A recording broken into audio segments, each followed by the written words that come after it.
أما بعد أعوذ بالله السميع العليم من الشيطان الرجيم بسم الله الرحمن الرحيم أفلا يعلم إذا بؤثر ما في القبور وحصل ما في الصدور إن ربهم بهم يومئذ لخبير صدق الله العظيم صدق رسوله النبي الكريم ان اللہ وملائکتہ یصلون علی النبی یا ایہا الذین آمنوا صلوا علیہ وسلموا تسلیما الصلاۃ والسلام علیک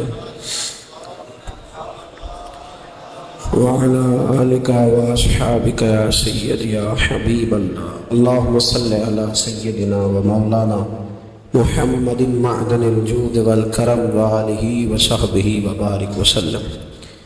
تمام تعریف اللہ تعالیٰ جل مجدہ الکریم کے لیے، ہر قسم کے درود و سلام نبی مکرم سید عالم صلی اللہ علیہ وسلم کی ذات والا صفات کے لیے حمد و صلات کے بعد اللہ تبارک و تعالیٰ نے قرآن مجید میں فرمایا افلا یعلم اذا بؤثر ما فی القبور، فرمایا کیا تو نہیں جانتا کہ جب وہ ساری چیزیں اٹھائی جائیں گی جو قبروں کے اندر موجود ہیں، وہ اٹھایا جائے گا، وہ باہر نکالا جائے گا جو قبروں میں ہے، وحصل ما فی الصدور، اور جو حقیقتیں تمہارے سینوں میں چھپی ہیں وہ کھول دی جائیں گی، جو راز تمہارے اندر دفن ہیں وہ سارے فاش کر دیے جائیں گے۔ ان ربہم بہم یومئذ لخبیر، فرمایا بے شک تمہارے رب کو اس دن کی ساری خبر ہے، اسے پتہ ہے اس دن کیا ہونے والا ہے۔ انسان اپنی زندگی میں بہت سارا میک اپ کر کے رکھتا ہے، اپنے اوپر بہت سارے خول چڑھا کے رکھتا ہے، دولت کے، اقتدار کے، تعلیم کے، جھوٹ کے، ملمہ سازی کے۔ وہ جو بنا ہوتا ہے دراصل وہ ہوتا نہیں، اس کے لفظوں پہ، زبان پہ کچھ باتیں اور ہوتی ہیں اور سینوں کے اندر راز کچھ ہیں اور ہوتے ہیں۔ اللہ فرماتے ہیں وَحُصِّلَ مَا فِي الصُّدُورِ، میں وہ حقیقتیں باہر نکالوں گا جو تمہارے سینوں کے اندر چھپی ہوئی۔ راز کھلے گے قیامت کے دن، راز کھلے گے۔ راز دنیا میں بھی کھل جائے تو بندہ پریشان ہوتا ہے، لیکن نبی پاک علیہ السلام نے اس بات پر کس قدر زور دیا، فرمایا مسلمان کی پردہ پوشی کرنا، اللہ تمہاری پردہ پوشی کرے گا۔ راز نہ کھولنا، اس کا مطلب ہے راز کھلنے کا بڑا نقصان ہوتا ہے۔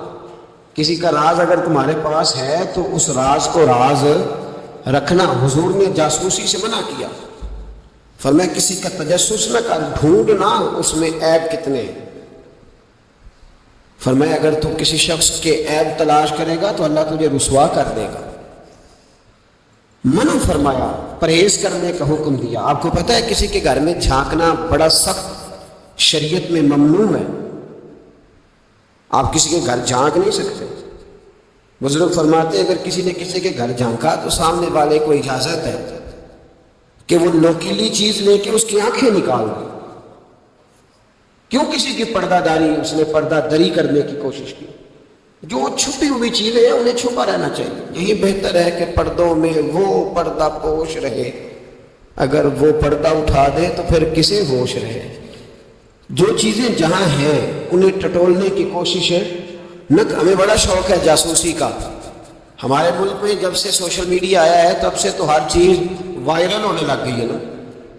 اب تو فٹافٹ جو بھائی چھوڑ دیں تھوڑی دیر کے لیے، ایسی خبریں بھی میدان میں لائی جاتی ہیں جن خبروں کا کوئی وجود سرے سے ہے ہی نہیں۔ کیا ہم نے حساب نہیں دینا اللہ کی بارگاہ میں؟ وہ بات، وہ خبر جس کا پوری طرح کوئی وجود ہی نہیں۔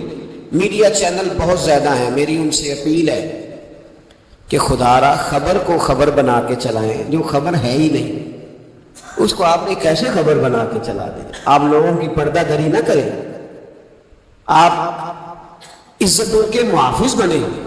جو بات جس کی کوئی حقیقت ہی نہیں ہے اس کو اتنا مسالہ لگا کے میدان میں لانا، کہ ہم ڈرتے نہیں اللہ تعالیٰ سے؟ بلیک میل کر کے لوگ ایک دوسرے کو وقت گزار رہے ہیں، یہ مسلمان کا طریقہ نہیں ہے۔ میرے عزیز، جب راز کھولتے ہیں تو نقصان ہوتا ہے۔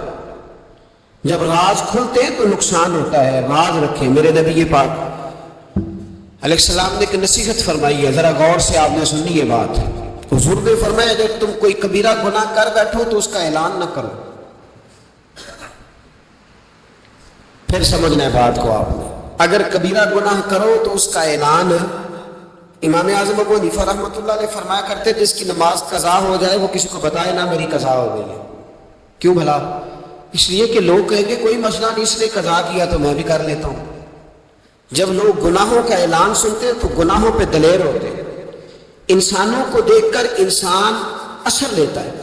جب آپ کسی کو کہیں گے نا کہ میں نے یہ بھی میں تو بڑا کچھ کرتا ہوں, ہمارے ہاں تو اللہ تعالیٰ معاف کرے کہ سیانے بندے بڑے فخر سے بتاتے ہیں میں یہ بھی کیا کرتا تھا, میں نے سب کچھ کر کے دیکھا ہے, بڑے پاپ کیے, سارا کچھ کیا. یہ بتانے والی بات ہے, وہ فخر والی بات ہے, شرم والی بات. اور آپ دلیری سے بتا رہے. یہ تو وہ مقام تھا جہاں زبان لڑکھڑانی چاہیے تھی بات کرتے ہیں. آپ دلیری سے بتا رہے ہیں میں نے سارے رنگ دیکھے ہیں زندگی کے. یہ وہ کمال ہے. یہ تو کافر, جابر, فاسق, ظالم, لٹیرے سارے یہ کام کرتے ہیں. کوئی دکھانے سنانے والی بات ہے. تو نبی پاک صلی اللہ علیہ وسلم نے منع فرمایا اس کی توبہ کرنی چاہیے, اس کا اعلان نہیں کرنا چاہیے, اس سے معافی مانگنی چاہیے, اس کا اعلان کرتے پھرتے. تو راز ہے سینوں میں, عیب ہیں لوگوں کے چھپے ہوئے. دنیا میں بھی اگر عیب کھل جائے نا, دنیا میں بھی تو بڑی مشکل بن. میرے پاس ایک بچہ آیا, کچھ لوگوں کا درد انسان کو درد مند کر دیتا ہے. MBA اس بچے کی تعلیم, بڑا قابل نوجوان, اور لب و لہجے میں بڑی شائستگی, گفتگو میں بڑا دھیما پن. لگتا ہے کہ تعلیم نے اثر دکھایا ہے, لفظوں کے گورکھ دھندے میں نہیں رہا, اس نے کچھ سیکھا بھی ہے کتابوں سے. اس نے ایک مسئلہ پوچھا, کہنے لگا اگر کوئی والد ساری جائیداد اپنی بیوی کے نام کرا دے تو اولاد کے لیے کیا حکم ہے اس میں؟ تو میں نے کہا کہ وہ اللہ کو جواب دے گا, اولاد سختی تو نہیں کر سکتی, لیکن اس کو چاہیے نہ تھا ایسا کرتا, اس لیے کہ نبی پاک علیہ السلام نے فرمایا فاتقوا اللہ فاعدلوا اولادکم, اللہ سے ڈرو, اپنی اولاد میں انصاف کرو. تو میں نے اس کو کہا کہ یہ آپ نے کس طرح کا مسئلہ پوچھا ہے؟ کوئی شخص اپنے ساری جائیداد کسی کی بیوی کے نام کرا دے. تو میں نے کہا کہ جو اس کی بیوی ہوگی وہ آپ کی اماں بھی تو ہوگی نا. شائستہ نوجوان تھا, اچھا تھا, وہ میری بات کا غصہ کر گیا. کہنے لگا آپ سے تو امید نہیں تھی کہ آپ پوچھیں گے, آپ نے بھی پوچھ لیا. تو مجھے احساس ہوا کہ یار نہیں پوچھنا چاہیے تھا. تو میں نے کہا یار آپ تو بڑے ناراض ہو گئے, میں اگر آپ کو ایسی بات ہے تو معذرت کرتا ہوں. تو وہ شخص رونے لگ گیا. اور جب اس نے بات سنائی تو اس بیچارے کا وجود کہاں پر آتا. کہنے لگا ابا نے پچھلی عمر میں شادی کر لی ہے. تو میں نے کہا اس کو اللہ رسول اجازت دیتے ہیں. تو آپ کہنے لگا جی وہ تو بات ٹھیک ہے, پر کچھ ایسی باتیں سامنے آئی ہیں کہ جو سامنے نہیں آنی چاہیے تھی. حضرت جی میں جوان ہوں, میں 10-12 لوگوں میں اٹھتا بیٹھتا ہوں, میرے والد کی بات کھلی ہے, اور پتہ نہیں کیا معاملہ تھا, پہلے بڑا کچھ نام کرا کے اس نے نکاح کیا ہے, پر اب میں کدھر جاؤں, میرا گلی میں کھڑا ہونا مشکل ہو گیا ہے. مجھے کوئی کہتا تو کچھ بھی نہیں, لیکن جب لوگ دیکھتے ہیں نا میری طرف, جب لوگ میری طرف دیکھتے تو مجھے احساس ہوتا ہے کہ ان کی نظروں میں سوال ہے. مجھے لگتا ہے کہ ان کے ذہنوں میں بہت ساری باتیں چھپی ہوئی. کچھ نکاح ہوتا تو بات اور تھی, کچھ ایسی باتیں سامنے آئی ہیں جو آنی. میں نے اسے معذرت بھی کی, اسے تسلی بھی دی, اور جو میرے سے ممکن ہو سکتا تھا میں نے اس کو کہا. لیکن اس نوجوان کے جانے کے بعد اس کے رستوں کو بھی میں دیکھتا رہا تو میں سوچنے لگ گیا یار دنیا میں ہمارا راز کھل جائے تو اتنا مشکل ہو جاتا ہے, تو جب قیامت میں راز کھلے گا. دنیا میں دیکھیں نا ہمارے ہاں لوگ اگر برا جانتے بھی ہیں تو وہ اللہ ماشاءاللہ معاذ اللہ غیبت کرتے ہیں. سامنے آ کے بات, یہی مزاج ہے نا معاشرے کا کہ لوگ بہت بڑا ظلم کرتے ہیں, اپنی جان پر غیبت کرتے ہیں, سامنے آ کے بات, تو قیامت میں تو ہر چیز سامنے ہوگی, ہر چیز سامنے آ جائے, کھل کے بات سامنے آئے. کس نے کیا کیا اپنے عہدے کے ساتھ, جس جگہ وہ بیٹھا تھا اس منصب کے ساتھ اس نے کتنی وفا کی یہ بھی پتہ چلے گا, کتنا دھوکہ دیا یہ بھی خبر ہوگی. بہت سارے لوگ جعلی ڈگریاں لے کے نہیں بیٹھے ہوئے, لے لیا نہ ہوتا, ان کی تنخواہ جائز ہے ان کے لیے, بولے تو یہ راز کھلے گا کہ نہیں کھلے گا قیامت میں؟ حد ہو گئی اس ملک کے اندر کہ یہ 1 درجن بندے کی بات نہیں, یہ 1.5 درجن بندہ نہیں, یہ تو کیا بتائیں. اور ہم دنیا میں اپنا کون سا منہ لوگوں کے سامنے کریں کہ یہ ایک لائن ہے لمبی, ڈگری جعلی, کاغذ کا ایک ٹکڑا لیا تو وہ بھی جعلی. میرے عزیز یاد رکھیں اور ضرور اس پر غور کریں. یہ چیزیں جو قیامت میں کھلیں گی تو مسائل پیدا کریں, اور اللہ کہتا ہے میں کھولوں گا. میں یہ تمہاری چیزیں, جو ٹیچر, جو ڈاکٹر, جو کلرک, جو بیوروکریٹ 2 سال کی چھٹی لے کے سیر کرنے چلا جاتا ہے اور وہاں لکھ کے دے جاتا ہے کہ میں بخار چڑھا ہوا ہے, میں تو بڑا سخت بیمار ہو گیا ہوں, تو میرے اندر کا سارا نظام گڑبڑ ہو گیا, دوائی لینی ہے. ٹھیک ہے, چھٹی مل گئی, قانون میں کمزوریوں کا فائدہ اٹھایا, تو جب قیامت میں راز کھلے گا کہ تو سیر کرنے گیا تھا, موج کرنے گیا تھا. یہاں تو لوگ نوکری لے کے خوشحال ہو جاتے ہیں, کہتے ہیں جی اللہ کا بڑا فضل ہے, میں 2 گھنٹے جاتا ہوں. میں نے کہا فضل نہیں, یہ آزمائش ہے. یہ شرم والی بات ہے جو دلیری سے تو کہہ رہا ہے, یہ شرم حیا والی بات ہے. تو 8 گھنٹے کی, میں نے پہلے بھی بتایا تھا, محدث اعظم پاکستان حضرت مولانا سردار احمد صاحب رحمۃ اللہ تعالیٰ علیہ ایک استاد کو رکھنے لگے ادارے میں پڑھانے کے لیے.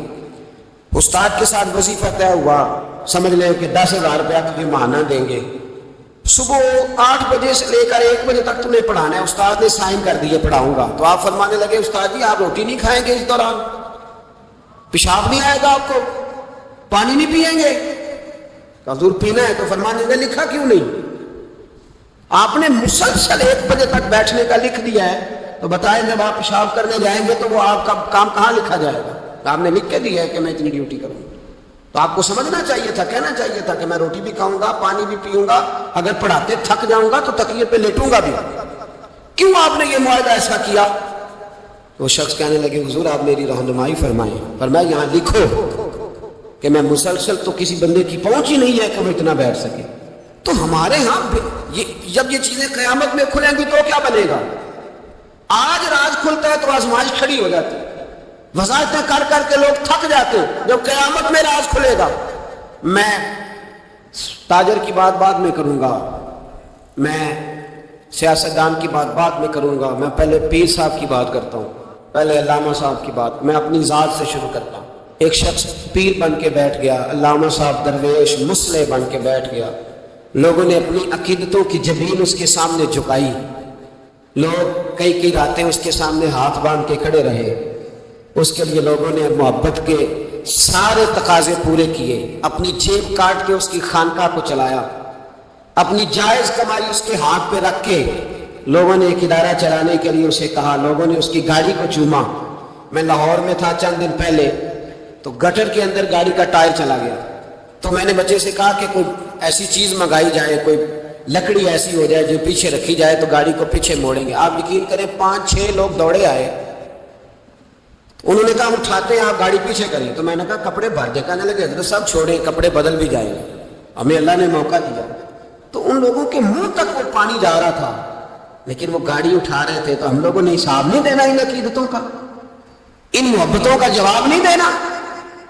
اتنی عقیدت کو شخص کرے کہ وہ گندے پانی منہ تک لے جانا پسند کرے. یہ شخص نیک ہے تو میں نے اس کی نوکری کرنی ہے. تو اگر وہ شخص جھوٹا ہو, اگر وہ شخص بنا ہوا ہو, اگر وہ اپنا قد اونچا کرنے کے لیے مذہب کا نام استعمال کر رہا ہو, مذہب اس کا مشن نہ ہو, بلکہ مذہب پیسے کمانے کے لیے اس نے اختیار کیا ہو, دولت اکٹھی کرنے کے لیے, تو آج تو چلو ٹھیک ہے, لوگ بیچارے عقیدتوں اور محبتوں کا خراج دیتے رہیں گے, لیکن وہ حصل ما فی الصدور, جب قیامت میں پردہ کھلے گا, وہ قیامت میں پردہ کھلے گا. میں نے کہا تھا کچھ جمعے پہلے, پھر بات دہراتا ہوں. ایک درویش شخص ہیں, وہ کہتے ہیں میں زندگی میں کبھی نہیں کام پا, پر ایک طوائف مجھ پہ راشا طاری کر گئی. طوائف کہتا میں نے جبہ کبا پہنا تھا, طوائف میرے پاس سے گزر رہی تھی. تو میں نے اس کو کہا کہ بچے باز آ جا, اللہ اللہ کیا کر, چھوڑ دے. تو اس نے نقاب آگے کر لیا, کہنے لگی بابا میں تو آپ کی بات پر عمل کروں گی, پر ایک جملہ کہنے کی اجازت ہے. تو میں نے کہا بیٹی کہہ لو. تو کہنے لگی بابا میں تو جو نظر آ رہی ہوں نا وہی ہوں, جو نظر آتی ہوں وہی کہلاتی ہوں. تو بتا, تو جو کہلاتا ہے وہ نظر, جو نظر آتا ہے وہی کہلاتا ہے کہ کچھ اور بھی ہے؟ تو کہلاتا کچھ ہے اور بنا ہوا ہے کچھ اور. تو بھی دیکھ کے تو وہی ہے جو تو کہلاتا ہے. کیا حساب نہیں دینا لوگوں نے؟ باہر نہیں آئیں گی یہ ساری چیزیں. اتنا بڑا دھوکہ اور کوئی چیز نہیں ملی استعمال کرنے کو. جب الیکشن آیا تو اسلام زندہ باد، جب الیکشن آیا تو اسلام زندہ باد، اور اس کے نام پہ ووٹ اور اس کے نام پہ سارا کچھ. اور جب تھوڑا سا اللہ تعالیٰ خیر فرمائے حالات بدل گئے، 2-3 سیٹیں مل گئیں، تو پھر کسی بھی حکومت کے پاس جا کے 2 وزارتیں لے لی. میرے پاس بھی لوگ آتے رہتے ہیں. ہماری قوم کو سب کو سیاستدان بنا دیا گیا ہے. اس طرح سیاستدان کا کوئی پتہ نہیں نا کس پارٹی کا ہے، اس طرح عوام کا بھی اب یہ سارا نفاق ان لوگوں نے برپا کیا. یہ ان لوگوں نے لوگوں میں بات اچھالی ہے. لوگ بھی اس کو بھی کہہ دیتے ہیں تیرے ساتھ ہیں، اس کو بھی کہہ دیتے ہیں. کیا کریں؟ ان کے شر سے بچنے کے لیے ایسا کریں، ورنہ شر پھیلاتے ہیں لوگ. ایک صاحب میرے پاس آ گئے. اب جب آپ کے پاس کوئی شخص آتا ہے تو آپ دروازہ تھوڑی بند کر سکتے ہیں. آ گئے ملنے کے لیے. انہوں نے آ کے نہ موبائل نکالا، کہنے لگے 100 سے زیادہ تقریریں ہیں آپ کی تقریر سنے بغیر میں سوتا نہیں. آئے سیاسی مقصد کے لیے میں آپ کی تقریر سنتا ہوں. میں نے کہا اللہ آپ کو جزائے خیر دے، مجھے تو پوری دنیا سے لوگ کہتے ہیں تقریر سنتا ہوں. چلے مہربانی ہے، مجھے تب فائدہ جب کوئی تقریر سن کے اثر بھی کرے. تو چلے خیر آپ کہہ رہے ہیں تو اچھی بات ہے. انہوں نے اس پر اور تھوڑا زور دینا شروع کیا. تو کئی دفعہ نا تکلیف ہوتی ہے کہ یار آپ کیا سمجھتے ہیں سامنے والا پاگل ہے، بیوقوف ہے. اور جو ساتھ لے کے آنے والے ہوتے ہیں وہ بھی خیال نہیں کرتے ہم کیا کہہ رہے ہیں. آپ پاگل سمجھ رہے ہیں سامنے والے کو کہ آپ جھوٹی تعریف کریں گے سامنے والا مان جائے گا. ڈرنا چاہیے اللہ تعالیٰ سے. یہ بڑی تکلیف. یہ آپ وہ جو آپ نے ایک موقع پہ کہا تھا، میں نے اسے کہا، میں نے کہا صاحب آپ نے 10 دفعہ کہا ہے تو میں نے سن لیا ہے، لیکن مجھے 1% بھی خوشی نہیں کہ آپ مجھے سنتے ہیں. یہ کام آپ الیکشن کے بعد آ کے میرے ساتھ کرتے ہیں تو مجھے بڑی خوشی ہوتی، مجھے تسلی ہوتی کہ آپ واقعی مجھے سنتے ہیں. یہ کیا بات ہوئی؟ پتہ نہیں اب آپ کس کس کو جا کے یہ کہیں گے، کس کس کے ساتھ آپ یہ زاویہ نگاہ لگائیں گے. جو تجھے دیکھ کے پھر کسی اور کو بھی دیکھے، جو تجھے دیکھ کے پھر کسی اور کو بھی دیکھے، تماشائی ہے وہ طالب دیدار نہیں. تو میں نے کہا آپ تماشائی بن کے نہ آئے، مہربانی فرمائیں جائیں کہیں اور جا کے. کیا سمجھا لوگوں نے؟ جس طرح کا موڈ آئے گا جس کے ساتھ آپ جائیں گے. اب تو اتنا ماحول عجیب ہو گیا. پہلے کو کسی بزرگ سے ملتا تھا نا، کسی کو نیک سمجھ کے تو کہتا تھا حضرت میرے لیے دعا کرنا. اب کو ملتا تو کہتا حضرت یا انہاں دیکھا جو تہاڈی سیلفی لینی ہے. یہ کون سا دین؟ آپ مذہب کے نام پہ بھی وہی ملما سازی، وہی بناوٹ. تو جب راز کھلے گا، حصل ما فی الصدور، جب سینوں کی چیزیں باہر آئے، میں کہتا ہوں آج راز کھل جائے. مشکل ہو جاتا ہے، لوگ وضاحتیں دیتے پھرتے ہیں. جب قیامت میں راز کھلیں گے سب سے پہلے دیندار شخص کو دیکھنا چاہیے. میرے نبی پاک علیہ السلام نے فرمایا سب سے پہلے جہنم میں ریاکار عالم دین کو ڈالا جائے گا. عالم کو سب سے پہلے دوزخ میں ڈالا جائے گا، اس لیے کہ اس نے اپنا قد اونچا کرنے کے لیے دین کو ٹیشو پیپر بنایا. یہ تو بات ہو گئی دینداروں کی. ایک سیاستدان نے نعرہ لگایا، اس نے کہا روٹی دوں گا، کپڑا دوں گا، مکان دوں گا. ایک بعد میں پھر آ گیا، اس نے کہا تحفظ دوں گا. ایک تیسرا آ گیا، اس نے کہا میں فلاں کر دوں گا. آتے رہے. لوگ بیچارے مجبور ہیں، پریشان ہیں. ہمارے ملک میں PhD کرنے کے بعد لوگوں نے چائے کے ڈھابے بنائے ہوئے ہیں. لوگ آزمائش کا شکار ہیں. کدھر جائیں؟ سیاستدان کے پیچھے لگ گئے. لوگوں نے نعرے بھی لگائے، لوگوں نے اپنی جیب سے پوسٹر بھی اس کے بنوا کے چسپاں کیے، ساری اس کے پیچھے لوگ لگ گئے. اب ہمیں تو نہیں نہ پتا تھا کہ وہ تو غریبوں کے جذبات سے کھیل کر اپنا قد اونچا کرنے جا رہا ہے. وہ تو ہوس اقتدار کا پجاری ہے. وہ تو صرف کرسی کے لیے لوگوں کے جذبات سے کھیل رہا تھا. اس نے تو اتنے زبردست نعرے اس لیے سکھائے تھے کہ لوگ میرے پیچھے لگ جائیں. کسی کی مجبوری کا نام لے کے اسے پیچھے لگا کے پھر وہ اپنے ذاتی مفادات لینا چاہتا تھا. اللہ فرماتے ہیں دنیا میں تو دھوکہ دے لے گا پر وَحُصِّلَ مَا فِي الصُّدُورِ، میں راز کھول دوں گا. ایک حدیث سنانے لگا جو آپ نے رٹ کے یاد کرنی ہے. کر لیں گے انشاءاللہ؟ بولیے سارے کہیے انشاءاللہ. کر لیں گے یاد ماشاءاللہ سے؟ سنیں، ابو داؤد شریف میں، ترمذی میں حدیث ہے. نبی پاک علیہ السلام نے فرمایا کچھ لوگوں کی پشتوں پر اللہ قیامت میں جھنڈے گاڑ دے گا. پشت ہوتی ہے نا، پشت، مقعد، سرین، اس پر اللہ جھنڈا گاڑ دے گا، وجود کے ساتھ لگا دے گا. حدیث صحیح عرض کر رہا ہوں. حضرت انس بن مالک رضی اللہ تعالیٰ عنہ حدیث کے راوی ہے، فرمایا جھنڈا پشت کے ساتھ گاڑ دیا جائے گا، اونچا جھنڈا ہوگا قد سے. تو لوگ سارے کہیں گے یا اللہ یہ کون ہے؟ کون ہے یہ؟ تو رب کریم فرمائے گا یہ اپنی قوم کا غدار ہے، یہ اپنی قوم کا. ان کے جھنڈے یہاں نہیں لگیں گے، ان کے جھنڈے وہاں بھی لگیں گے. میرے نبی پاک علیہ السلام نے فرمایا غداروں کی پشتوں پہ اللہ جھنڈے لگائے گا اور یہ جھنڈے لگیں گے اور جب لوگ پوچھیں گے یہ کون ہے تو کہا جائے گا وہ یہ ہے جس کو قوم نے امانت دار سمجھ کے سربراہی دی پر یہ غدار نکلا. قوم نے اعتماد کیا امانت دار سمجھ کر یہ غدار نکلا. یاد رکھنا تمہارے جھنڈے لگیں گے. آج تمہاری گاڑیوں پہ سرکاری جھنڈے ہیں, آج تمہاری بڑے بازاروں پر سرکاری جھنڈا ہے. قیامت میں تمہاری پشت پر غداری کا جھنڈا ہوگا, غداری کا. اور میرے نبی پاک علیہ السلام نے فرمایا غریبوں کو اللہ قوت دے دے گا اور جو تکبر کرنے والے تھے انہیں اللہ کیڑیوں کی شکل عطا کرے گا, چیونٹیوں کی شکل, کیڑے مکوڑے بنا دے گا اور غریب پیروں کے نیچے مسل کے جائیں گے. وقت تھوڑا رہ گیا. وَحُصِّلَ مَا فِي الصُّدُورِ, فرمایا تمہارے سینے کے سارے راز اللہ باہر نکال دے گا. فاش ہو جائے گی ہر چیز, کھل جائے گا سارا, آئینہ باہر آئے گا. تمہیں وہ سارا کچھ بھگتنا ہے. کتنے بادشاہ گزرے آپ کے ملک میں, کتنوں کی قبروں پہ لوگ فاتحہ پڑھنے جاتے ہیں, کتنے ہیں جن کا اب نام ہوتا ہے, تصویریں لگی ہوئی ہیں پارلیمنٹ میں. اس سے زیادہ کوئی شے ختم ہو گئی بات. کدھر گئے ہمارے تو نوجوانوں کو یاد بھی نہیں. کیا کیا کسی نے کمال کر لیا وزیر اعظم بن کے, کیا اس نے کر لیا, ختم ہو گئی بات. خدا را جو آپ ہیں آپ وہی بیان کریں, دھوکہ نہ دیں, ورنہ یہ راز جب کھلے گا. میرے نبی پاک علیہ السلام نے فرمایا بہت بڑا تاجر قیامت میں اللہ کی بارگاہ میں کھڑا کیا جائے گا. اللہ اس کے بچوں کو بھی بلائے گا, کہے گا تمہیں پتہ ہے تمہارا مال حرام ہے, ناجائز ہے, تمہارے باپ نے دھوکے سے کمایا ہے. تو نبی پاک علیہ السلام نے فرمایا, امام سیوطی نے حدیث لکھی ہے, نبی پاک فرمانے لگے وہ اولاد اپنے باپ پہ مقدمہ کر دے گی. وہ جن کو دے گیا نا کہ وہ والا پلاٹ بھی تیرا, وہ والا بھی تیرا, وہ والا بھی, وہ مقدمہ کر دے. وہ کہیں گے اے اللہ ہم نے اسے کہا تھا ہمیں ناجائز مال دے, اس سے پوچھ اس نے کیوں کمایا. میرے مصطفیٰ کریم علیہ السلام فرماتے ہیں احد پہاڑ کے برابر اس کی نیکیاں ہوں گی, لیکن جرم یہ ہوگا کہ کمائی حرام تھی. تو اللہ کریم ان بچوں کے مقدمے کی وجہ سے باپ کو جہنم میں داخل کر دے گا. یہاں وہ سقیبی بن کے گیا, یہاں وہ کہتا, وہ کہانیاں سنایا کرتا تھا کہ میں بڑی محنت سے آگے گیا ہوں. وَحُصِّلَ مَا فِي الصُّدُورِ, میں تمہارے سینوں کی چھپی چیزیں رات کھول دوں, راز فاش ہو, تمہیں ہر چیز دیکھنی پڑے گی. میرے رسول پاک علیہ السلام کی ایک حدیث بڑی انفرادی ابن حجر نے لکھی. میں تو اس حدیث کو پڑھ کے میں نے کتاب بند کر دی. میں نے کہا اللہ ہمیں معاف کرے.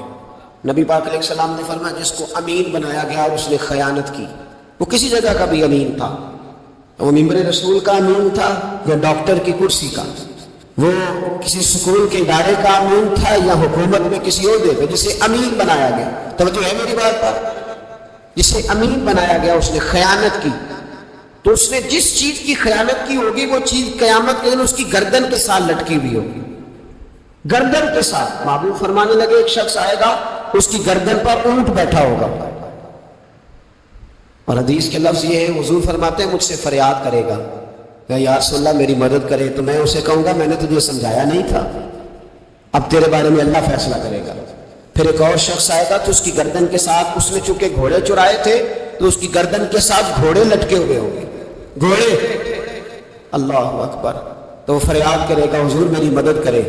ذرا یہ چیزیں بھی جا کے سنا کرے. آپ شفاعت رسول کے موضوع پر میں نے لگاتے ہیں, پہلے یہ بھی تو دیکھیں نا حضور سفارش کریں گے کس کی, اس پر بھی ذرا غور فرمائیں. وہ جو سبحان اللہ ماشاءاللہ والا عنوان ہوتا ہے اس میں کہتے ہیں ماشاءاللہ جی آج تو پتہ چل گیا جنتی ہیں. وہ بھائی جنت کی سڑک پہ بھی تو چڑھنا ہے کہ نہیں, وہ رستہ بھی اختیار کرنا ہے کہ نہیں, کہ آپ کا خیال یہ ہے کہ آپ کو ہیلی کاپٹر کے ذریعے جنت میں ڈال دیا جائے, کچھ کرنا نہ پڑے. عزیز بھائی میرے نبی پاک علیہ السلام فرمانے لگے کچھ لوگ ایسے ہوں گے کہ ان کی گردنوں کے ساتھ بکریاں ممنا رہی ہوں گی, گدے ہنہنا رہے ہوں گے. فرمایا وہ فریاد کریں گے تو میں کہوں گا تمہیں سمجھایا نہیں تھا.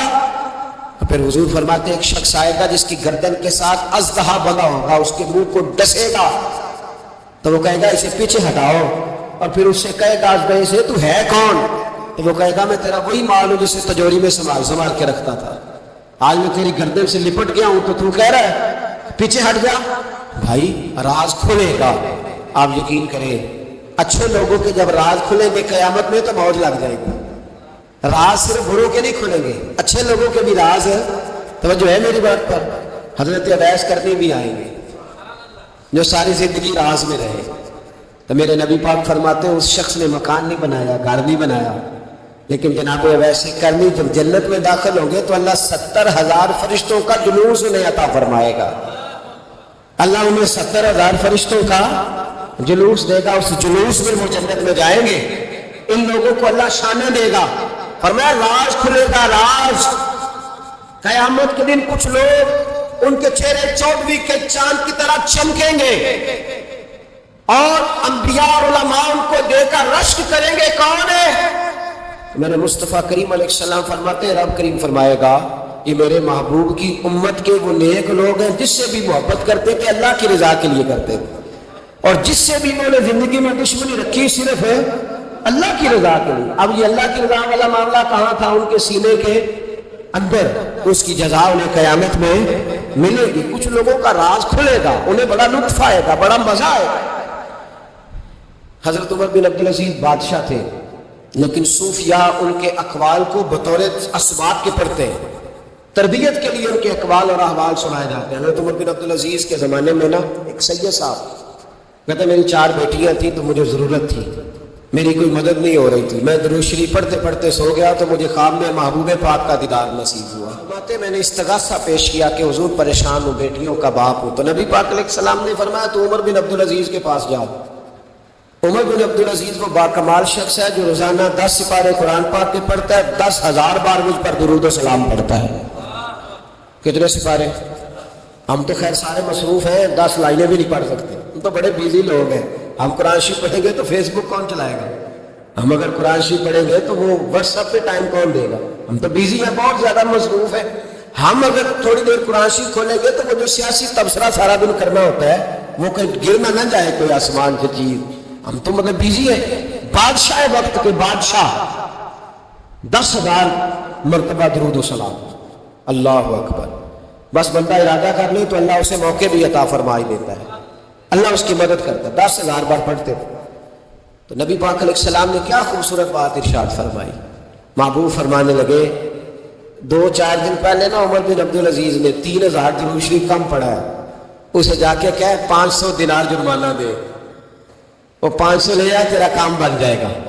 جناب عمر بن عبدالعزیز کے پاس وہ سید صاحب آئے، کہتے میں سمجھا کسی درویش کا نام بتایا ہے، میں سمجھا کسی خانقاہ کے سجادے کی بات ہے، کسی مسجد کے خطیب کی، کسی ادارے کے محتمم کی بات. لیکن جب میں ان کے علاقے میں آیا میں نے پوچھا عمر بن عبدالعزیز کون ہے؟ تو لوگوں نے کہا وہ تو ہمارے حکمران ہیں. میں نے کہا بادشاہ لے چلو. جب میں گیا تو بڑا عالی شان جبہ، سر پر تاج، دائیں بائیں دربار میں لوگ. پھر میرے دل میں خیال آیا میں غلط آدمی کے پاس تو نہیں آ گیا، یہ کون شخص ہے؟ لیکن جب میں لوگوں سے پوچھا کہ یہ عمر بن عبدالعزیز ہی ہے، کہا وہی ہے. کہتے میں ان کے قریب گیا، دیکھو راز کھل گئے. کہتے میں کان میں جا کے کہا 10,000 درود شریف پڑھتے ہو؟ کہتے انہیں شاخ لگا، جھٹکا، یوں دیکھا تجھے کس نے بتایا؟ میں نے کہا کوئی ہفتہ سوا پہلے 3,000 کم بھی پڑھا ہے. کہتے ہیں وہ تو ٹھٹھرنے لگے، فٹافٹ میرا بازو تھاما کونے میں لے گئے، کہنے لگے کہ تو میری بیوی کو بھی نہیں پتا کہ میں پڑھتا ہوں، یہ تو میرے خاص خادم کو بھی نہیں پتا، یہ تو میرا اور خدا کا، میرا اور مصطفیٰ کا راز ہے، اللہ رسول سے میرا راز ہے، تجھے کیسے پتا چلا؟ تو کہتے ہیں وہ سید صاحب کہتے ہیں میں نے ان سے کہا کہ جن کے ساتھ آپ کا راز ہے مجھے انہوں نے بتایا ہے، رازدار نے بتایا ہے. اور محبوب نے فرمایا میں سید ہوں، مجھے گھر میں ضرورت تھی، صدقہ زکوٰۃ لے نہیں سکتا. مجھے حضور نے کہا جا اسے کہے تجھے 500 دینار دے. کم پڑھا درود شریف؟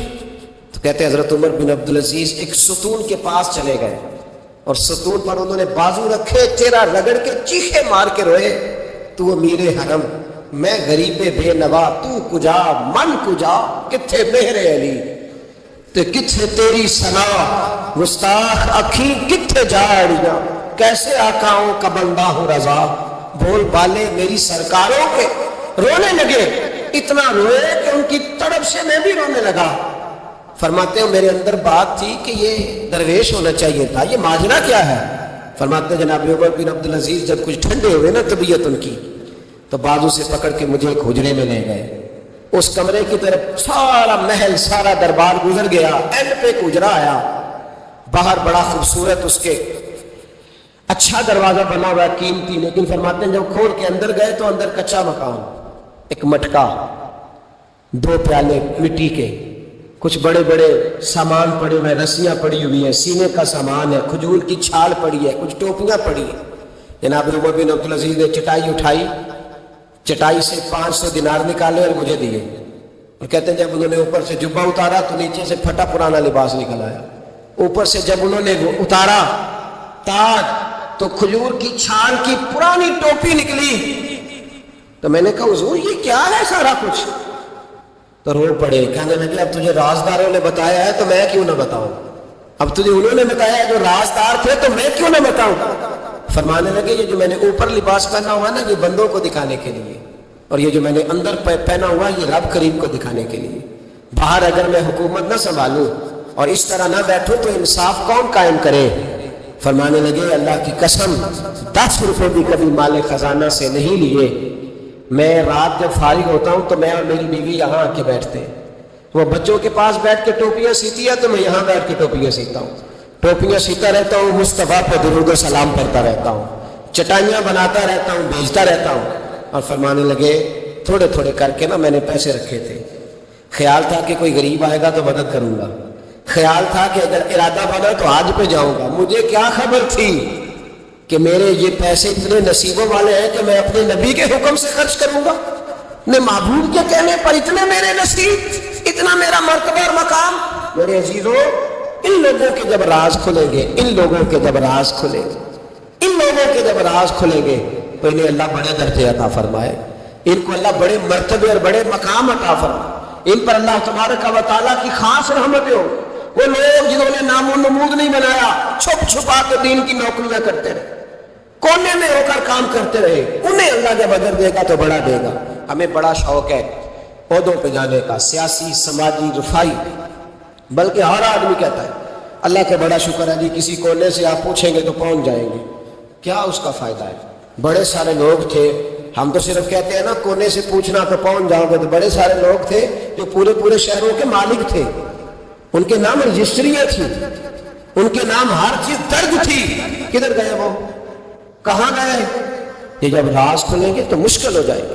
ہمارے سینوں کے اندر جو کچھ چھپا ہوا، سینوں کے اندر یہ جب کھلتا ہے تو حالات بگڑتے۔ اپنے ضمیر کی آواز کو سنیں، اندر دیکھیں من کیا کہہ رہا ہے۔ ہمیں پتہ ہوتا ہے سچ کیا ہے، ہمیں پتہ ہوتا ہے جھوٹ کیا ہے، ہمیں پتہ ہوتا ہے خیر کیا ہے، ہمیں پتہ ہوتا ہے شر کیا ہے، ہمیں خبر ہوتی ہے کہ میں خوابوں کی دنیا میں زندہ ہوں، ہمیں پتہ ہے ہم جھوٹ کے سہارے وقت گزارے، ہمارے علم میں ہے ہم کہاں کھڑے ہیں، لیکن بس زندگی گزر رہی ہے، ہم ضمیر کی آواز پر ہم اس کی آواز کو سنتے نہیں، روز دبا لیتے ہیں۔ نبی رحمت علیہ الصلوۃ والسلام نے فرمایا 2 منہ جس شخص کے ہوتے ہیں وہ لعنتی ہوتا ہے۔ 2 منہ، یا رسول اللہ 2 منہ کس کے ہوتے ہیں؟ فرمایا ایک کے پاس جاتا ہے تو کہتا ہے تیرا ہوں، پلٹ کے دوسرے کے پاس آتا ہے تو اسے کہتا ہے میں تیرا ہوں۔ سب کا بنا رہتا ہے۔ کچھ لوگوں کو شوق ہے سارے مجھے اچھا کہیں، کیوں تجھے سارے اچھا کہیں بھائی؟ وجہ بالکل نہیں کہنا چاہیے، بالکل نہیں۔ اگر سارے لوگ رب رسول کے بارے میں معاذ اللہ درست نہیں ہے، بڑے کافر نہیں پائے جاتے دنیا میں؟ اتنی بڑی ہستیوں پر جب دنیا کا اجتماع مکمل نہیں ہو سکا تو نے یہ کیسے دعویٰ کر دیا سارے مجھے صحیح کہیں؟ کیوں تو اس چکر میں ہے؟ ساروں کا صحیح کہنا ضروری نہیں، تیرا صحیح ہونا ضروری ہے۔ لوگوں کا تجھے صحیح سمجھنا ضروری نہیں، تیرا صحیح، بولیے، تیرا صحیح ہونا۔ مکہ تو سارا مخالف تھا، عرب تو سارا مخالف تھا۔ اب اگر بات یہی ہوتی تو پھر ابو بکر صدیق کو چاہیے تھا نا جدھر سارے جا رہے ہیں ادھر جاتے۔ انہوں نے یہ نہیں دیکھا کہ لوگ کیا کہہ رہے ہیں، انہوں نے یہ دیکھا کہ میرا ضمیر کیا کہہ رہا ہے۔ اندر دیکھے، اندر سینوں کے راز جو چھوئے، پتہ ہے صحیح کیا، کیوں جھوٹ کی زندگی گزارتے ہیں، کیوں دوگلا پالیسی سے وقت گزارتے ہیں، کیوں ہم اس طرح کرتے ہیں؟ اندر دیکھے، اندر جھانکے، اندر گواہی دیتا ہے آپ کا کہ حق کیا ہے، سچ کیا ہے۔ اندر سے پوچھے۔ حضرت بابشاہ رضی اللہ تعالیٰ عنہ حضور علیہ السلام کے صحابی کہتے ہیں میں گھر کے اندر تھا تو میرے دل میں خیال آیا میں حضور سے پوچھوں نا نیکی کیا ہوتی ہے اور بدی کیا ہوتی ہے، خیر کیا ہے، شر کیا ہے، پوچھوں نا۔ کہتے ہیں میں گھر کے اندر ارادہ کیا، ارادہ کر کے میں مسجد نبی میں پہنچا تو رش تھا، بہت سارے صحابہ بیٹھے تھے، میں پیچھے بیٹھ گیا تو محبوب فرمانے لگے ادنو منی یا وابشاہ، وابشاہ میرے قریب آ جا۔ فرماتے ہیں میں آ کے درمیان میں بیٹھ گیا تو حضور مسکرا کے فرمانے لگے چل اور قریب آ جا۔ اور قریب آیا تو حضور کہنے لگے ابن منی، چل یار اور قریب آ جا. کہتے میں اتنا قریب آیا کہ میرے گھٹنے حضور کے مقدس گھٹنوں سے مس ہونے لگے. حضور نے فرمایا کیسے آئے ہو؟ کیسے آئے؟ کہتے میں بولنے لگا تھا کہ حضور فرمانے لگے تو بتائے گا کیا پوچھنے آیا کہ میں بتاؤں؟ موج ہے آج، محبوب کا دروازہ رحمت کھلا. فرمایا میں نہ بتاؤں تو کیا پوچھنے آیا تھا؟ کہا حضور آپ بتائیں تو پھر تو کمال ہو جائے. تو محبوب نے فرمایا تو نے زبان سے تو نہیں کہا پر دل میں تو سوچ کے آیا تھا آج حضور سے پوچھوں گا نیکی کیا ہوتی ہے، بدی کیا ہوتی ہے. کہتے میرا چہرہ کھل اٹھا. میں نے کہا حضور واقعی آپ اللہ کے سچے رسول ہیں، یہی پوچھنے آیا تھا. نبی پاک نے میرے سینے پہ ہاتھ مارا. میں جا، میں نے تیرے دل کو دین کا عالم بنا دیا، اپنے دل سے پوچھ لے، تیرا دل ہی تجھے فتویٰ دے دیا کرے گا. آج کے بعد تیرا دل تجھے بتائے گا کہ نیکی کیا ہے اور بدی. بولیے نیکی کیا ہے اور بدی کیا ہے، تیرا دل تجھے بتائے گا. اس سے فتویٰ لے لے، پوچھ لے نیکی کیا ہے بدی کیا ہے. او بھائی ضمیر کی آواز سنے، پوچھیں گے آپ کو کیا کہہ رہا ہے. ہمیں پتہ ہوتا ہے ہم غلط ہیں، صحیح نہیں چل رہے. کس بات کا انتظار ہے؟ موت کا؟ گاڑی کی ٹکر ہونے کا؟ ہم کس بات کا انتظار کر رہے تھے جب رپورٹ کرائیں تو اس کے اندر کوئی بیماری نکل آئے؟ کس بات کا انتظار کر رہے ہیں جب ڈاکٹر ہمیں کہے کہ بس کھانا پینا بند ہے اب آپ کا، بس دوائیوں کے اس وقت کا انتظار ہے؟ لوگوں کو ذرا کوئی بیماری کی کھینچ لگتی ہے تو 4 دن سوچتے ہیں اب میں بالکل نیک ہوں، صحیح ہو جاتے ہیں تو انہی چکروں میں. اور خدا کے بندو اندر کی آواز سنو. آپ کے اندر سے روز آواز آتی ہے کہ نمازیں 5 ہیں تو 5 پوری پڑھنی چاہیے. آپ کے اندر سے آواز آتی ہے کہ میری بقا قرآن پاک میں ہے، مجھے قرآن روز کھولنا چاہیے. آواز آتی ہے کہ میں اس درویش کے جا کے آستانے میں بیٹھوں گا تو میں بچ جاؤں گا. کیوں ضمیر کے قیدی بنے ہوئے ہو؟ کیوں خول توڑ کے باہر نہیں آتے؟ یہی تو خول ابو جہل نے طاری کر لیا تھا. وہ کہتا تھا چزراہٹ کا کیا بنے گا، کام کر لوں، یہ کر لوں. اس خول کو توڑ دو، باہر نکل آؤ. آواز پہ لبیک. کس بات کا انتظار؟ کب؟ جو 35 سال زندگی گزار چکا ہے وہ آدھی جی چکا ہے، آدھی گئی اور باقی آدھی پتہ نہیں ہے کہ پتہ نہیں ہے. کس بات کے انتظار ہے؟ جب راز کھولیں گے مشکل ہو جائے گی. اللہ بڑے موقع دیتا ہے، اللہ ہمیں سمجھنے کے بڑے موقع دیتا ہے. میرے نبی پاک علیہ السلام فرماتے ہیں اللہ قیامت کے دن تم سے پوچھے گا کیا میں نے تمہیں زندگی نہیں دی تھی، تمہیں شعور کی دولت نہیں دی تھی؟ اللہ تم سے پوچھے گا کیا تمہیں سوچنے کی طاقت نہیں دی تھی؟ اللہ تم سے پوچھے گا ٹھنڈے پانی سے تمہیں سیراب نہیں کیا تھا؟ کون سی ایسی نعمت تھی جو تمہارے گھر کے دروازے تک نہیں پہنچائی؟ حضرت ابو الحسن رحمۃ اللہ نے ایک جملہ کہا کرتے تھے اور کمال کرتے تھے. فرماتے تھے قیامت میں لمبی چوڑی بات نہیں ہوگی، 2 ہی باتیں ہوگی. فرماتے ہیں اللہ پوچھے گا بندے سے، او بندے میں تو تیرا تھا، تو بتا تو کس کا تھا؟ 2 ہی باتیں. اللہ فرمائے گا میں تیرا تھا، تو بتا تو کس کا تھا؟ اپنے اندر تبدیلی لائیں، اندر جھانکے. یہاں راز کھل جائے تو آزمائش کڑی ہے. بتلائیے جب قیامت میں راز کھلے گا کتنی مشکلات ہوں گی. اپنے آپ کو سمیٹ لیں، استغفار کثرت سے پڑھیں، توبہ کریں ہر معاملہ، اپنا رجوع اپنے رب رسول کی طرف رکھیں. یہ سارا دنیا کا جتنا معاملہ چل رہا ہے یہ سارا ایک چکر ہے، یہ ساری ایک آزمائش ہے. یہ اللہ نے ہمارے ذمہ لگایا ہے کہ تم نے اس سے بچ کے نکلنا. یہ ہماری دانش مندی ہے کہ ہم اس طرف توجہ نہ دیں. کوئی شخص بھی ایک دن کے لیے مکان خرید کے نہیں رکھتا، وہاں وہ مکان خریدتا ہے جس نے اس نے عمر بھر رہنا ہو. یہ دنیا عارضی ہے، 1-1.5 دن کا میلہ ہے. اس پر مکمل خریداری کر کے جم کے نہ بیٹھ جاؤ. اس مکان کی طرف توجہ کرو جہاں ہمیشہ رہنا، جہاں ہمیشہ جانا. جتنا آپ اپنے دادا جی کا ختم دلاتے ہیں نا، آپ کے بچے بھی آپ کا اتنا ہی دلائیں گے. اور جتنا آپ روز کھڑے ہوتے ہیں نا دادا جی کی قبر پہ، بڑی مشکل سے بچے جاتے ہیں، پوتے کو نہیں جاتے، بڑی مشکل سے بیٹے. اس سے زیادہ کوئی معاملہ تو آپ کے بعد آپ کا بیٹا 50 سال تک رہے گا، بس ختم. پھر تو قبروں کے نشان تک مٹ جاتے ہیں. وَحُصِّلَ مَا فِي الصُّدُورِ، فرمایا میں کھول دوں گا راز. اس راز کھولنے سے پہلے اپنے رب کریم کی بارگاہ میں حاضر ہو جانا چاہیے. اس کے دروازے نور پر جا کر خیرات حاصل کرنی چاہیے. دعا کرتا ہوں جو کچھ کہا اللہ توفیق عمل عطا فرمائے.